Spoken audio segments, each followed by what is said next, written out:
అదృష్టం బాగుండి మనకు కోపం వస్తే ఇట్లాంటి తీర్పు వస్తుంది, రివర్స్ లో వస్తే మళ్ళీ ఇంకొక తీర్పు కూడా ఆపోజిట్ వస్తుంది. వచ్చినాడు కూడా మనం గులుక్కున్న వాళ్ళం ఉన్నాం. చట్టంలో అంటే బయటికి పోయి మాట్లాడితే చట్టాన్ని అతిక్రమించడం అవుతుంది కాబట్టి ఊరుకుంటున్నాం. కానీ ఎన్నోసార్లు కోర్టు కూడా మనం తిట్టినాం. ఈ దేశంలో పట్టే కదా అనేక సార్లు కదా దళితులకు వ్యతిరేకంగా, అట్టడు కులాలకు వ్యతిరేకంగా అత్యంత దుర్మార్గమైన చట్టాలు తీర్పులు వచ్చినాయి. ఇవాళ దీనికి వ్యతిరేకంగా ఎప్పుడు ఇట్లనే ఉంటారని మనం అనుకోవాల్సిన అవసరం లేదు. రెండవది, గంటకొకటి పుట్టించగలిగేటువంటి పరిస్థితి ఉన్నప్పుడు ఏదో ఒక వాద్యం పేరు మీద మళ్ళీ దాన్ని లాగి వెనక్కి లాగే ప్రయత్నం ఉంటుంది. చాలా స్పష్టంగా హరీష్ రావు చెప్తా ఉన్నాడు. గుజరాత్లో వచ్చింది, కర్ణాటకలో వచ్చింది, అక్కడ ఉన్నటువంటి పై ప్రభుత్వం మాకంటే కూడా దుర్మార్గంగా చేస్తుండగలిగింది.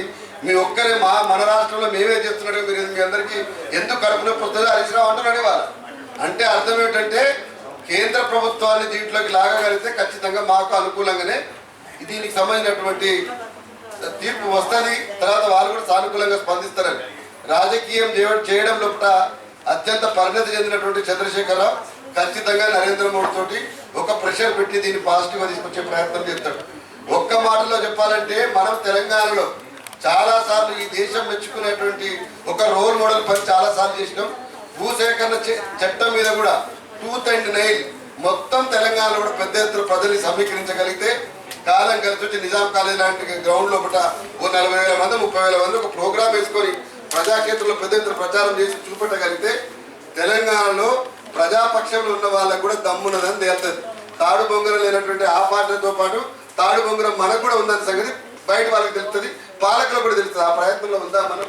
ఆ ప్రయత్నంలో తెలంగాణ ఉద్యమ వేదిక మీరు ఎప్పుడు చెప్పినా ఖచ్చితంగా మీతో కలిసి పనిచేద్దని స్పష్టంగా చెప్తూ ఇప్పటికే చాలాసార్లు కూడా అంటే ఇంతమంది చెప్పిన మితిమించినటువంటి తెంపరితనం హాల్ మీటింగ్ లో కూడా నల్గొండలో ఏపూర్ సభకు పాట పెట్టుకున్నారు.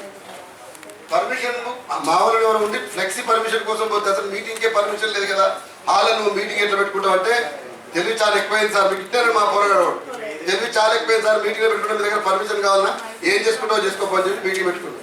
కానీ అదే యూనివర్సిటీలో సెమినార్ ఆర్కు తాళం వేసేసారు. నిన్న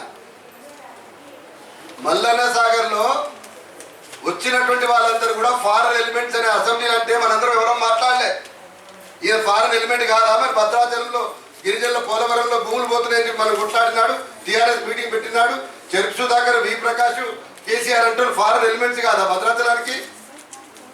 తెలంగాణ ఉద్యమ కాలంలో పట్టేమో తెలంగాణ 4 కోట్ల బిడ్డలు ఎక్కడున్నా ఉద్యమం చేస్తూ కలిసి పోరాడవచ్చు. తెలంగాణ రాష్ట్రం